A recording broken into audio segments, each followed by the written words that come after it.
Hello, friends. This is Dave Hurwitz, Executive Editor at ClassicsToday.com, here with a really important release from the Boston Modern Orchestra project containing Elliott Carter's two early ballets, Pocahontas and the Minotaur. Now, if you're terrified at the idea of Elliott Carter and his later music, which is hideously complex and screechily atonal, some of which it's marvelous, some of which is not, like everybody else, then you really will have no problem with these. They're extremely listenable. They were composed in, 1939 and 1947, before his turn to the atonal avant-garde, of which he became one of the great avatars. But these two ballets are based on, stories that we kind of know, and they follow the plot lines pretty steadily. And the music, well, let's talk about the music, shall we? Elliott Carter was never going to be a tunesmith. That wasn't his deal. He just wasn't. Both of these ballets were resounding flops when they were first performed. Why? Because the music was considered difficult. It's not difficult now. I mean, relatively speaking. But we do hear things that later became linchpins of his style. There was the rhythmic complexity, or there is the rhythmic complexity, which I think is wonderful. It's marvelous. It's exciting. The fact that things change on a dime, I think it's really marvelous. There are the occasionally dense textures, and that kind of stuff, which later became, hallmarks of his style that he exploited and transmogrified somewhat more completely. But to hear these early works they were major ballets. Now, one thing Elliott Carter always had, was flow. That his music has.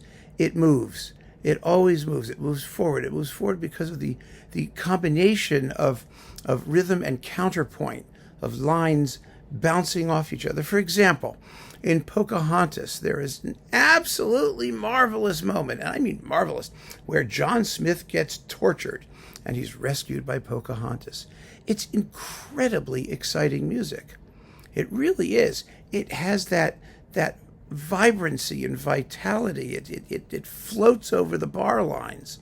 How easy it was to dance, I have no idea. How easy it is to play, I have no idea. But it really, really is exciting. Now, this is the premiere recording of the complete ballet. Elliott Carter made suites of both of them.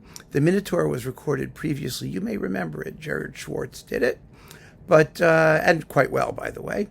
But the complete ballets really are necessary to hear. They're wonderful, continuous pieces with satisfying shapes, and they end quietly somewhat. Well, but that's okay. I mean, in theatrical terms, they do what they do, and I enjoyed this disc enormously. The Minotaur, which comes from a bunch of years later, and was similarly unsuccessful, is a movement away from the easier style of Pocahontas, but it's still quite listenable. And what's nice about it is the way that Carter characterizes both of these pieces really very effectively. The ancient Greek setting has more of a, I don't know what the word is, hieratic? I don't know, instrumental quality. It seems to exist in blocks of sound, and it has an ancient feel to it somehow. It's not that the harmonic language is that different, but he deploys it differently. There's a harder edge to it, more of an edge to the sonority and whatnot. Anyway, it works really, really well, and the story is absolutely straightforward. There's the building of the labyrinth, and what's her name, raped by the bull, and she gives birth to the Minotaur, and then who is it? Theseus. Yeah, it's Theseus. He's the guy.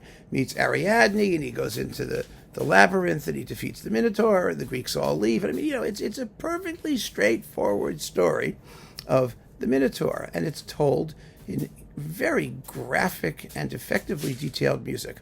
So I really, really recommend that you listen to these, even if you think you don't like Elliott Carter. If you care about, the excitement and that was, the American ballet scene in the first half of the 20th century, when all of those composers were doing this nifty stuff we've talked about. William Schumann's rather gnarly, unpleasant ballets, Judith and the Witch of Endor, and of course the Copland ballets were being written, and these ballets, and other people too. Lou Harrison was writing ballets, John Cage was writing ballets.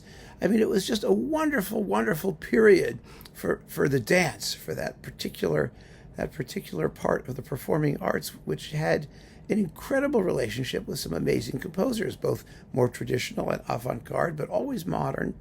And wow, what a legacy. And so please give this a listen. See what you think. I think you'll enjoy it. I certainly did. So keep on listening, friends. Thanks so much for joining me. Take care.